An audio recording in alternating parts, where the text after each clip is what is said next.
How you guys doing? Welcome to Tier Talk, the only show on the air that's dedicated to corrections. If you're not familiar with the show, my name is Anthony Gangi. I'm an advocate for corrections. I've been doing the show for about 4 years.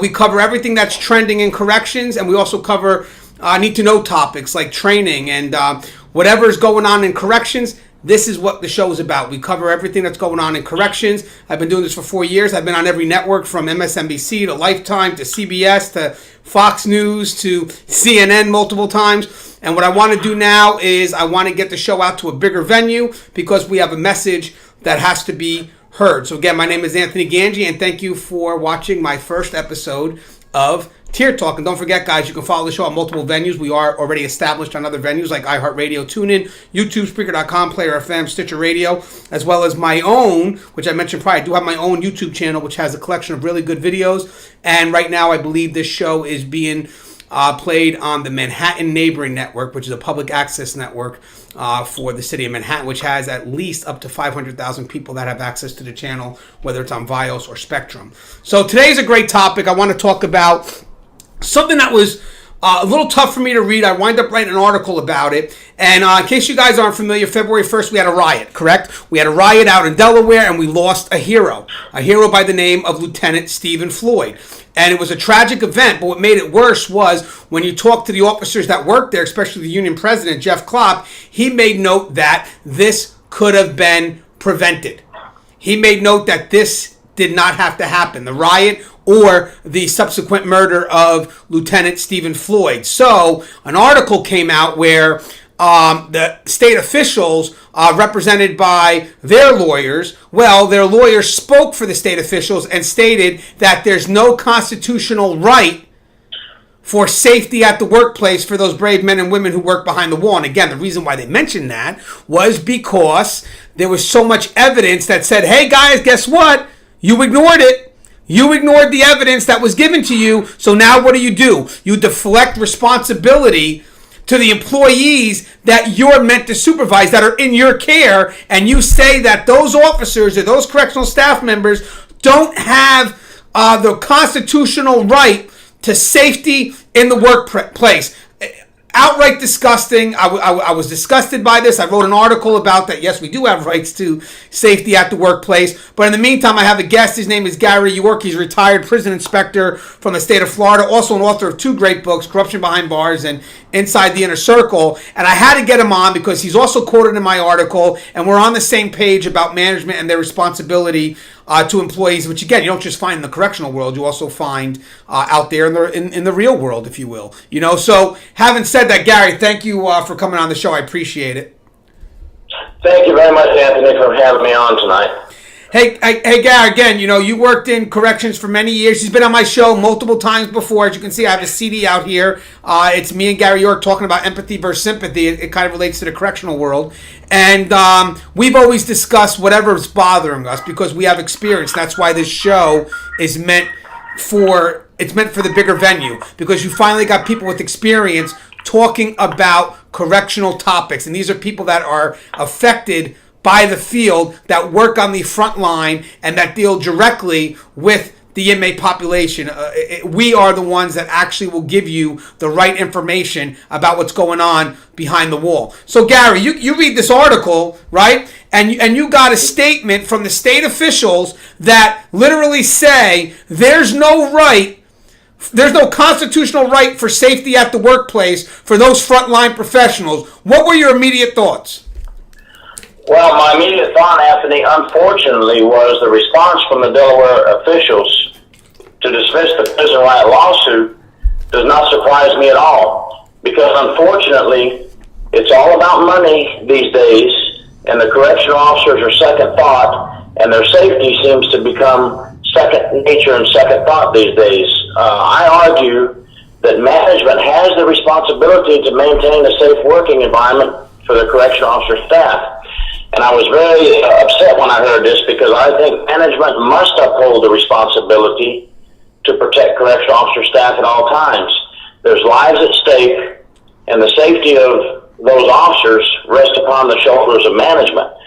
It works both ways for management and officers to work together and communicate together, and it was a shame to see that this is not occurring, especially up there in that incident in Delaware. Yeah, but you know what got me upset here was the evidence had been presented to management. Okay, so the concerns here and the reason why they believe the riot could have been prevented was there were concerns brought from the front line before the riot occurred to management, concerns like staffing issues, officers that are tired, poorly equipped officers, equipment that's outdated, and also classification concerns. Again, this is more specific to the field of corrections, but you have inmates that are different level statuses that should not be housed in the same area. And these were concerns that were brought to management, and management subsequently ignored. So my thing is, you ignore this, and then when the evidence is there and says, hey, you know, you were told this, and you know that there's proof that says you were told this. Now your only argument is, well, we're not responsible for the workers. Well, the worst thing any correctional management can do is distance themselves from the front line. And to me, when you distance yourself from the front line and don't listen to their input, what you have done is you've lost the trust from the officers. And once you lose the trust from the officers, everything goes downhill from that point. Well, yeah, I agree. Let me tell you something about corrections. Corrections is definitely defined by teamwork. Yeah, we all have our roles we have to play, but teamwork is essential for our survival, you know, and even when policies and procedures are built on the successes and failures of the facility, but through communication as well, like basically what we could have done better, what we shouldn't have done, and we've evolved. In this case here, in my opinion, you have Frontline stating that they have concerns about what's going on in the facility in regards to what I mentioned, and then you shut the door on them. You ignore what they have to say, and that cuts off communication between management and employee. And when that communication's cut off, well, we have a problem. And my questions, I would love to be able to question the management of the Delaware Corrections and say, look, okay, you say there's no constitutional right to workplace. Okay, we understand that. But don't correctional officers have a reasonable right to safety? Don't you as managers have to look at these officers and give them a reasonable right and expectation for safety? And on top of that, the management, I would like to ask them, how did they infringe, or why did they infringe or interfere with officer safety? And they would probably say, what do you mean? We did not infringe or interfere. And my answer would be, yes, you did. You had overcrowding. You had inmates classified in the wrong dorms. You had staff shortages. You did not listen to your front line when they reported that there's some things going on out there and the compound is getting heated up. That's all infringing upon the officer's safety. I'm not a lawyer, Anthony, but to me, they have a lot of responsibility here on this incident. And that's actually a great perspective, because you're putting I hate the fact that we have to do this. We have to kind of do an us versus them mentality. But from this argument here, I don't think we have a choice, because right now there's a rift, guys, if you're not aware, between the front line of corrections and administration. Front line of corrections feels that they're not being heard. Obviously, we can kind of see that now, and that they're just not being cared about enough. So now when you get a statement like that, frontline staff no longer thinks. They now know that management don't care. And another concern is, you know, I've been in corrections for 15 years. I started as an officer, moved into supervisory positions. Now I'm on the administrative end. And my number one priority is definitely to make sure that none of our policies and procedures are violated or are broken in any way, and that's because of liability or safety at the workplace. So for management to say that they're not responsible for safety at the workplace, I would argue that because you're the one that oversees policies and procedures to make sure that you're making the environment safe and secured, correct? I agree 100%. You know, if an inmate dies in prison due to neglect from staff, you've seen it many, many times. The inmate's family gets a payout.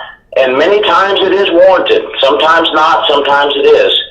So you mean to tell me when the tide is changed and a sergeant or a lieutenant or an officer gets killed by an inmate, we're not going to worry about them. We're not going to worry about their family. I mean, it goes both ways, and we have to be fair to both sides. If you're going to do it for one side, you definitely need to do it for the other, and especially a sworn officer who lost his life. Yeah, but let me tell you something. What people don't realize, this is why we do a show like this, is guys, both sides intertwine. I want you guys to know that. Like, the safety of custody is what is going to increase the safety for the inmates. So for you to only think that this world works in a one-sided manner in corrections, you guys are totally wrong, because it's the custody aspect and the civilian aspect that make the environment conducive for whatever programming you're trying to commit to. So again, this is not to be done in isolation of each other. There's a balance here between the safety of custody and the safety of the inmates. You cannot work in any manner that isolates the two. They coexist. Would you agree? And I agree, and I'm glad you brought that up, because my point of that last statement was exactly what you summed up. The safety and security is for everyone that works behind the prison walls and everyone that is incarcerated.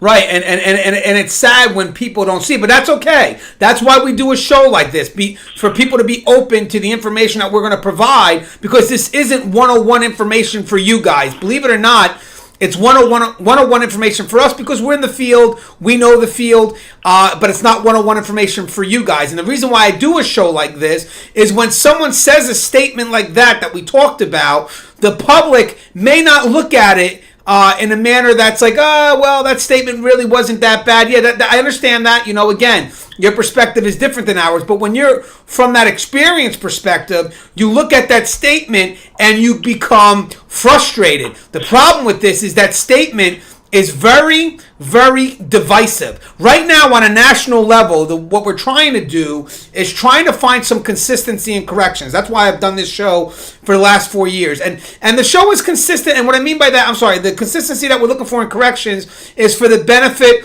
of those who reside or work inside the facility. So it's an objective look at corrections, and is neither aggressive towards one side. It's just a matter of, this is what we have to do to work together to progressively move forward. But it's also to paint a picture of the truth. So if we're ever going to be involved in changes that need to occur, the changes are actually beneficial and not based on some extreme or some wild generalization that this is what the system is, based on an incident that is rather local and very specific to an individual, as opposed to who we are on a national level. That's why me and Gary has always defended the people who work in the field as saying, guess what? Yeah, we're not perfect. We do have people that make stupid decisions, but having said that, that's them. That's not us. And when you insult the profession based on that one action, other professionals are going to come up and say we're insulted by that, because that's not who we are and that's not what we try to be. And the funny thing is, you also, believe it or not, guys, you're also going to have inmates too that may actually agree with what we have to say, because the inmates in the system also know the truth. And when we have a show, because me and Gary have done a lot of shows where we've had both sides of the coin on, and it's a great constructive communication that's looking to build a bridge between corrections and the community through education and just kind of get an understanding of where we both come from. Now, when you see a comment that relates to the responsibility of management to Frontline, that starts to make us question the people that we have in those leadership positions that are meant to provide us a safe working environment. If you're going to come and tell me that you're not responsible for my safety, that's going to make me question every action as management that you've committed to, correct? Correct. Exactly right. And, you're 100% right. There are inmates and staff members that actually agree on one thing, and that is any type of cancer within the system, it needs to be removed because it's harmful to everyone. Well, that's why we do a show like this, because we remind the individuals that it is just a selected few, and we are not perfect. No system is, but together we can strive to be something better. Now, having said that, I just want to kind of go back to the riot on February 1st. I want to stay focused on Delaware. I had a chance to talk with Jeff Klopp, who is the union president of the Correctional Officer Association of Delaware. I did an article that got released on Corrections 1. So if you guys have a chance, please check Corrections 1 or Police 1. It's a great resource for those in corrections, those wanting to find out about corrections, as well as police. And we talked about not just Delaware, but we talked about what we see on a national level. And my concern is that if management doesn't listen, right, this is the potential outcome. Like Delaware pretty much was, unfortunately, I don't know another way to say this, but like the pilot program for management that just did not listen. And this is the outcome of what they did. So now that this had made national news for management across the nation, if you're not listening to your employees and you don't think that you're responsible for them, this is the outcome, guys. This is what could happen when Frontline brings you concerns that need to be addressed, and you sit there and ignore those concerns for whatever reason and provide no justification outside the fact that I'm your supervisor, you're nobody, you got to do as I tell you to. Not in corrections, guys. Corrections, we don't need that boss mentality. We don't need the person that's kind of like, do as I say but not as I do. We need leaders. We need people that step up, walk the walk, bend where we're from, understand the situations that we face every day, so they don't, again, even with policy's black and white, but when you're an experienced, you know for a fact that sometimes it's not always that easy. So you need people who understand the front line's perspective and understand their concerns. My concern is right now is that this seems to be going on nationally with management and front line. So now that we had this issue in Delaware, and by the way, since then we've had subsequent issues. I believe something happened in Oklahoma at a private facility, and then you get words that come out later on that, this could have been prevented. These are the things that were missed. A recent captain or a high-ranking correctional official from, I want to say North Dakota, I believe it was North Dakota, just resigned after, I believe, 3 escapes from his facility. But one escape, the most recent escape, this is the sad part, the inmate was missing for 30 hours before anybody took notice that the inmate was gone. So obviously at that point there's policies and procedures that are being violated. But again, it's got to be communication that's between management and front line. You got to know that these issues are occurring, and if you don't know they're occurring, you're not communicating either way. So again, I'm not also putting front line and saying they're innocent either, because they have to also be willing to communicate, and we have to stop walking around with that us versus them mentality. We have to embrace the teamwork aspect, the fact that we fail, look at the partnership word here, we fail or we succeed. It is not done in isolation of each other, and the importance of leadership and teamwork can definitely help aid in the success of any correctional facility. Correct, Gary? Correct, and I think sometimes management thinks when a frontline person comes to them with an issue, no matter how minute it is or how large an issue it may be, they think, they're going to make us look bad, and they're afraid. They bury their head in the sand, and they don't want to look at the issue. I've always said, listen to what your front line had to say, check it out for yourself, and at least take the time to see if it's happening and try to correct it, because I think a lot of people that report to management are trying to help the agency look better, not harm the agency.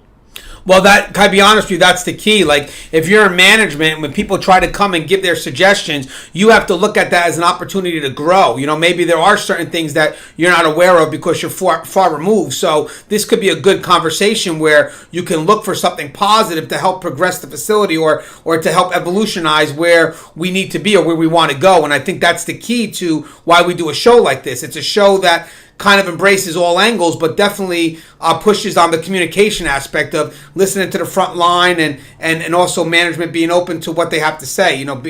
Embracing the comments that Frontline wants to get out there, their concerns, but most importantly, also empowering the employee. Giving them the ability to make decisions, make them feel responsible. But again, that's where, in this case here, and going back to what they said, for you to say that you're not responsible for their safety, then you definitely don't see yourself as part of the team with that front line. You actually see yourself as being isolated from them, and as management, you cannot see yourself that way, because one thing is you're a reflection of them. It's your facility, their good work, their negative work. You're not removed from it. That's a reflection of you. And if you're going to sit there and say you don't feel responsible for them, then in my mind, you're not given that that teamwork mentality, that leadership mentality. It's more of that boss mentality. Correct, Gary?